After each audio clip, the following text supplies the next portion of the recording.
What if I told you that there was a light setup that could look great on your subjects, but also gave them creative freedom when it came to posing? With this setup, it only requires one light, and it's guaranteed that you're gonna get beautiful lighting on your subject, as well as less editing in the studio.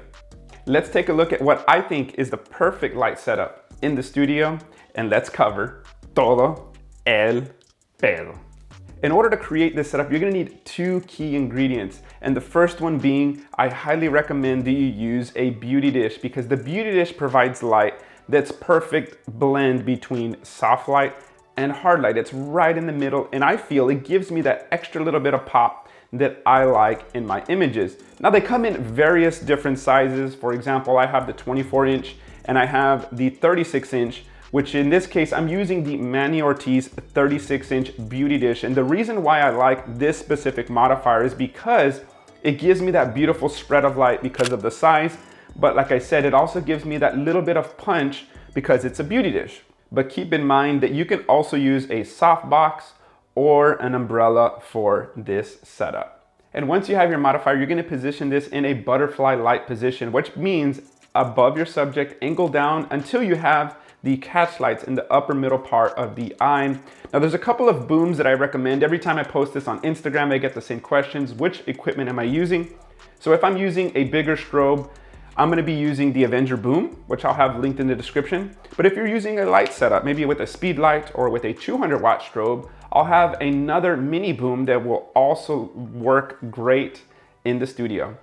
With the key light in position, this next ingredient, in my opinion, is the most important one and the key to make this setup look good, which is adding a silver reflector to the ground. Now, I love using the 48 by 72-inch silver reflector because of the size. I really want to get that extra bit of bounce and that extra bit of pop. But if you want, you can use those $20 circular reflectors. And if you want to go even cheaper, just go to the dollar store, buy a $1 foam core board and wrap it around with foil.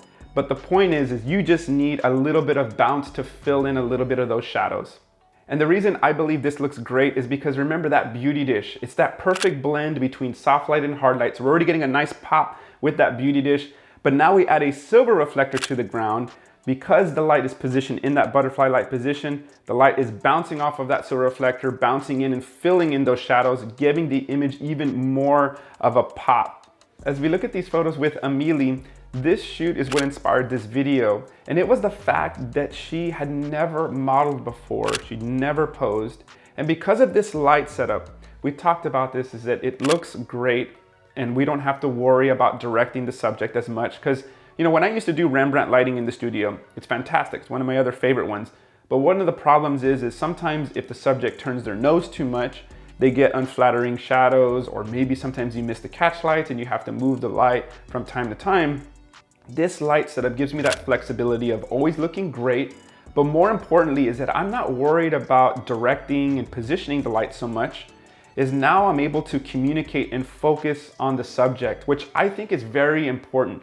I spent about 20 to 30 minutes during this shoot communicating with the subject in order to get her comfortable in front of the camera. And as you can see, because I really had more time to communicate with the subject and connect, I got some of the best expressions using this light setup. And if you guys try this setup in the studio, please tag me on Instagram. I would love to see what you guys are creating, and I'll feature you guys in my stories. And if you enjoyed this video, I have plenty more behind the scenes content using different various studio setups. So make sure to check those out. You guys have a beautiful day, and I'll see you on the next one.